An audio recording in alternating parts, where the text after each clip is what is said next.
eyofakaza.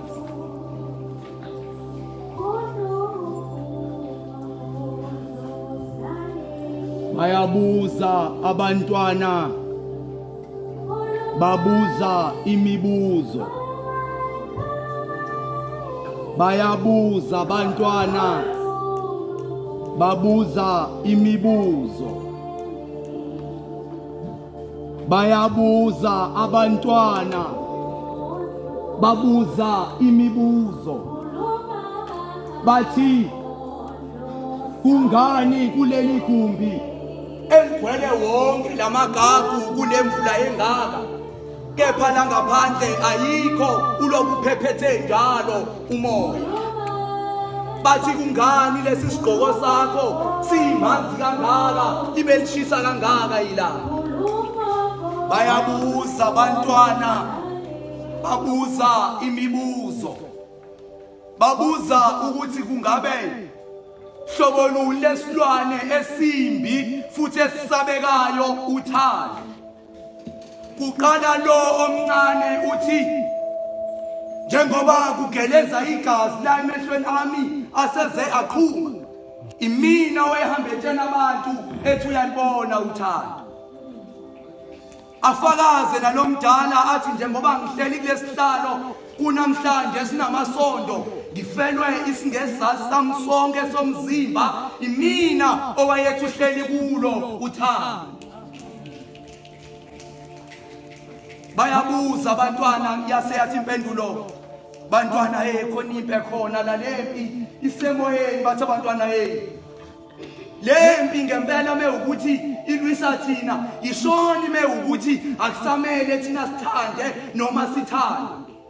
Yaseyathi impendulo lana-ke, kukwahambo kwalikhethwa, kukwandlela kayifiki ngasekugcineni.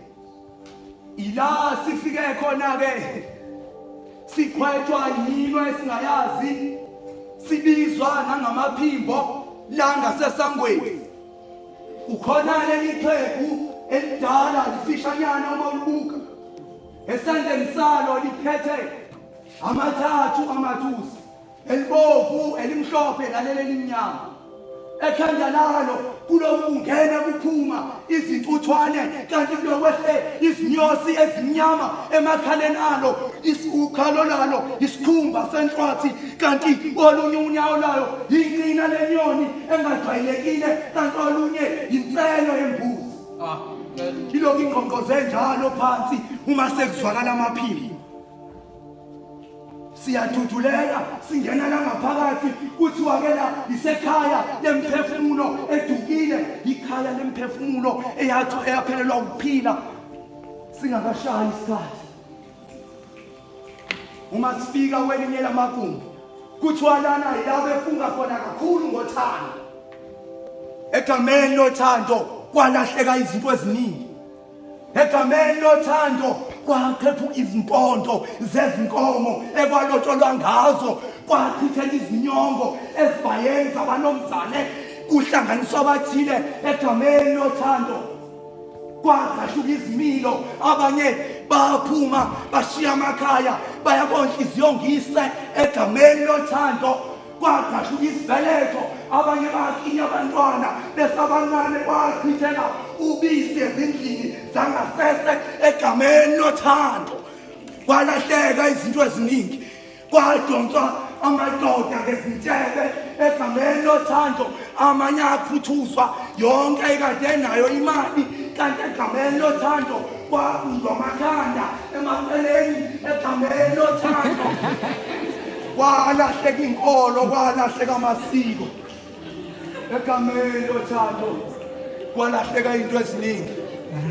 Basebethi abantwana-ke, uma uthando selwenziwe zonke izinto ezimbi kangaka, kungabe kumele siziqhelanise ngempela inalo? Impendulo-ke ithi, kukona konke lokhu uthando melikade limsulwa. Impi ebeyikhona meyiphakathi kwenhliziyo nemizwa. Ngalesikhathi uthando lungazifuneli okwalo, kanti imizwa ngapha izifunela ukwalo. Uthe omunye wesifazane lapha esewuqedile umsebenzi wakhe wokuthanda, imizwa yasiyamkhumbuza ukuthi kumele aphinde abe nayo imali masinyane efaka izandla emakhukhwini abesilisa. Nowesilisa naye lapha uthe sewuqedile umsebenzi wakhe wokuthanda, kepha imizwa yasikhumbuza amehlo akhe ukuthi kulo wesifazane awabuke isingeza sakhe somzimba, ngoba konje kumele enze isiqinisekiso sokuba isingeza somzimba isimo senhlanzi noma isimo senyoka. Angabe sabanandaba-ke kakhulu nobuso uma imizwa seyiphezulu, noma ubuso sengaba ubegundana noma ubuso sengaba ubegundana. Inqobo nje mawukuthi esifubeni zisakhona lezi zimbongo ezolokhu zikhiqiza lolubisi, ngalokho ikati negundane bazophinde bakwazi ukubuyelana bazakhele umngani, kanti inkondlo kuphela eyofana.